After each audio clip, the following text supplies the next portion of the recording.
Assalamualaikum warahmatullahi wabarakatuh. Anak-anak, sekarang kita membahas tentang bangun ruang sisi datar. Kita awali dengan unsur-unsur bangun ruang sisi datar terlebih dahulu.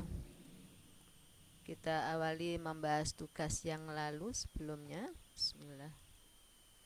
Pada gambar di bawah, diameter pipa 14 cm, berarti jari-jarinya adalah 7 cm.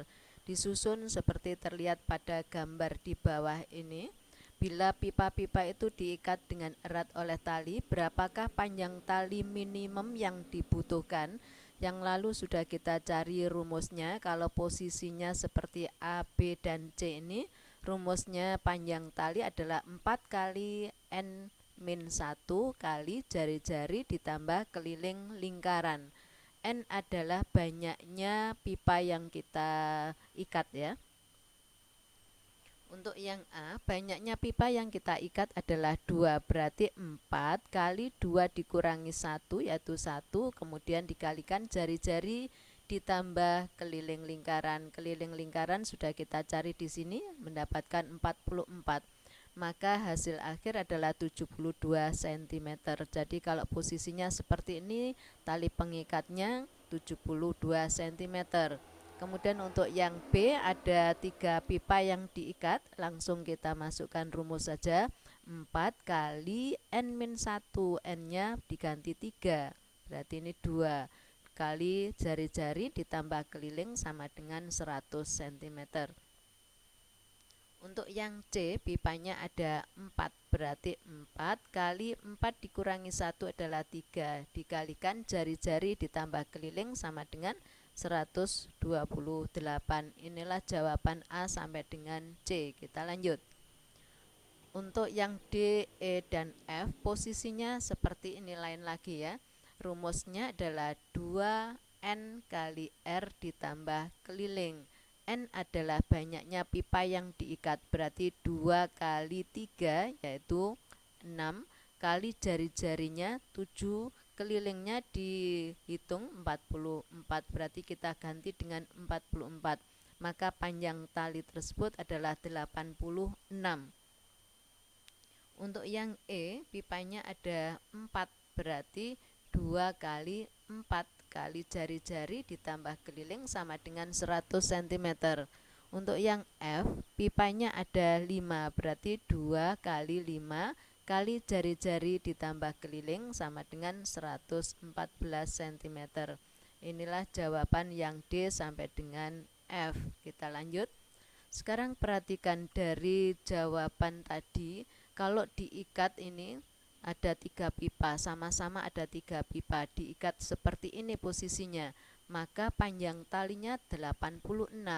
Kalau posisinya seperti ini, maka panjang talinya 100 cm. Mana yang lebih hemat tali pengikatnya? Yang lebih hemat adalah posisi yang atas seperti ini.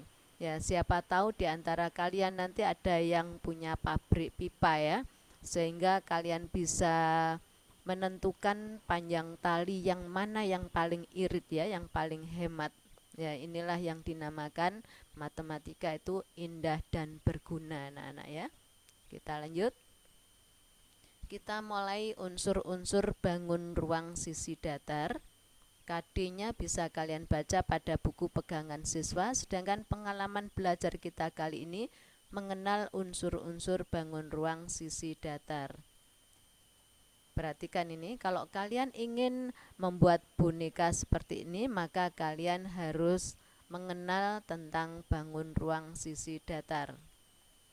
Materi yang harus kalian kuasai sebelumnya, sisi pada bangun ruang itu adalah daerah yang dibatasi minimal 3 rusuk, sedangkan rusuk adalah pertemuan 2 sisi, pojok adalah pertemuan minimal 3 rusuk.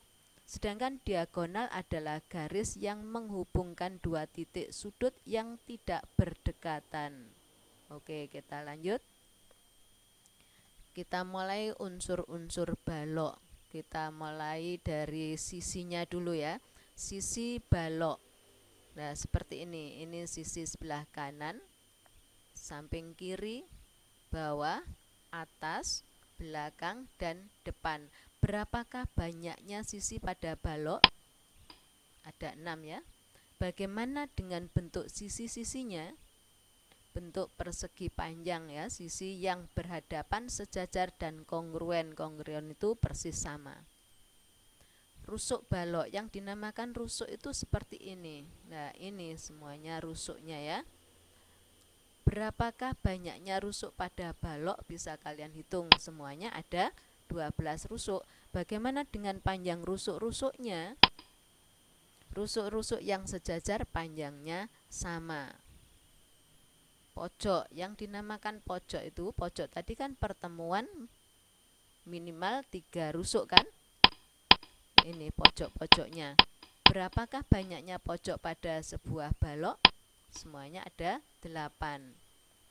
Diagonal ruang. Diagonal ruang itu garis yang ada di dalam ruangan. Contohnya seperti ini. Ini diagonal ruang. Semuanya ada berapa? Ada 4 diagonal ruang. Diagonal bidang atau diagonal sisi, yang dinamakan diagonal bidang itu garis yang pada bidang ya, atau diagonal sisi. Jadi diagonal pada sisi. Perhatikan ini. Ini adalah diagonal bidang atau diagonal sisi berupa garis. Ini sisi yang atas ya. Kemudian sisi yang bawah, samping kanan, samping kiri, belakang, dan depan. Ada berapa diagonal bidang semuanya? Ada 12 diagonal bidang ya. Kita lanjut. Bidang diagonal tidak sama dengan tadi. Kalau tadi diagonal bidang berupa garis, tapi kalau bidang diagonal ini berupa bidang. Ya, inilah yang dinamakan bidang diagonal. Ada berapa bidang diagonal pada balok? Semuanya ada 6 bidang diagonal. Semuanya merupakan persegi panjang. Rangkuman bisa kalian baca sendiri nanti untuk ciri-ciri balok ya. Kita lanjut. Unsur-unsur kubus hampir sama dengan balok tadi. Sisi kubus, kanan, kiri, bawah, atas, belakang, depan. Berarti ada berapa banyaknya? Ada 6 sisi. Bagaimana dengan bentuk semua sisinya untuk kubus? Bentuknya persegi dan semuanya kongruen. Rusuk kubus seperti tadi ya. Inilah rusuk-rusuknya. Berapakah banyaknya rusuk pada kubus? Ada 12. Bagaimana dengan panjang rusuk-rusuknya kubus? Semuanya sama panjang. Pojok. Berapakah banyaknya pojok pada sebuah kubus? 8 pojok. Diagonal ruang berupa garis ya. Ada berapa diagonal ruang? Ada 4 diagonal ruang. Kemudian diagonal bidang, ini juga berupa garis pada bidang atau pada sisi.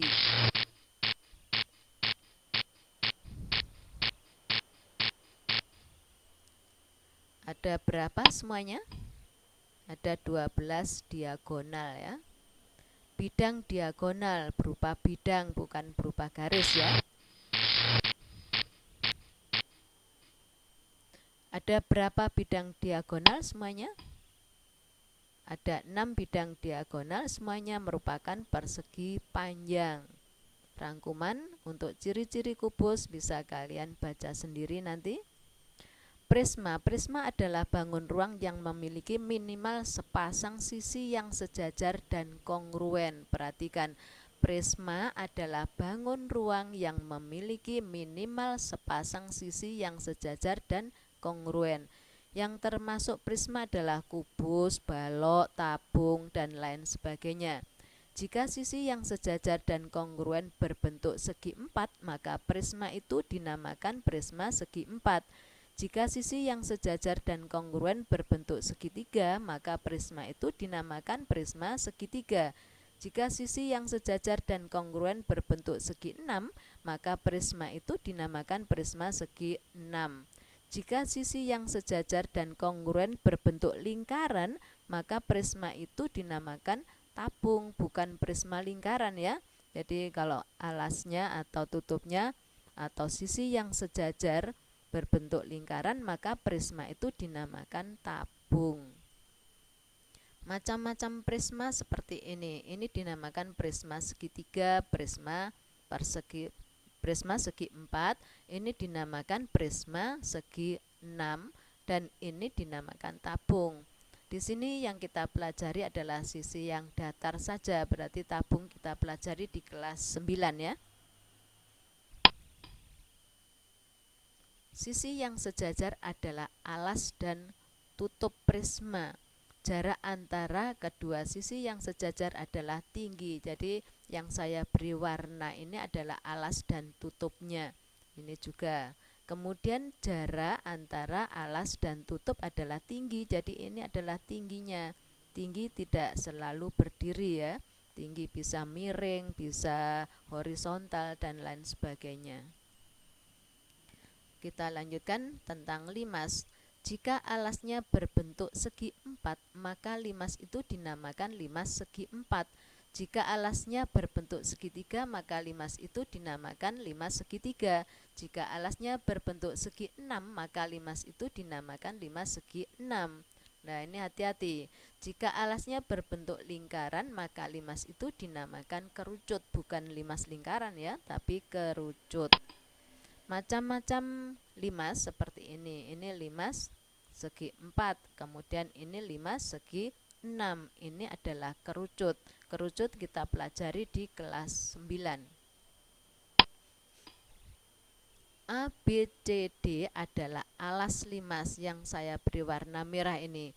TA, TB, TC, dan TD adalah rusuk tegak. Perhatikan, TA, TB, TC, TD ini adalah rusuk tegak, bukan tegak lurus ya, rusuk tegak. TO adalah garis tinggi, jadi ini adalah tinggi limas. Segitiga TAB, TAB, kemudian segitiga TBC, ini segitiga TCD, dan segitiga TAD adalah sisi tegak, bukan tegak lurus ya, dinamakan sisi tegak. AB, BC, CD, AD adalah rusuk alas. Perhatikan lagi, FG, HI, JK adalah alas limas. Kemudian EF itu ini EF, kemudian EG, EH, EI, EJ, dan EK adalah rusuk tegak, bukan tegak lurus ya, rusuk tegak. Kemudian EM adalah tinggi limas, yang berada di dalam ini tegak lurus terhadap alasnya, ini dinamakan tinggi limas. Segitiga EFG, kemudian segitiga EGH, ini EGH, kemudian segitiga EHI, EIJ, EJK, EKF adalah sisi tegak. Jadi sisi tegak, bukan sisi tegak lurus ya. Kita lanjut. Ini ada tugas anak-anak, ini nanti supaya diisi semuanya, banyaknya sisi, banyaknya rusuk, banyaknya pojok, kemudian diagonal ruang, diagonal bidang, dan bidang diagonal. Ya, silahkan mengerjakan anak-anak. Terima kasih atas perhatian kalian. Saya harapkan kalian tetap semangat dan semoga kalian tetap sehat. Wassalamualaikum warahmatullahi wabarakatuh.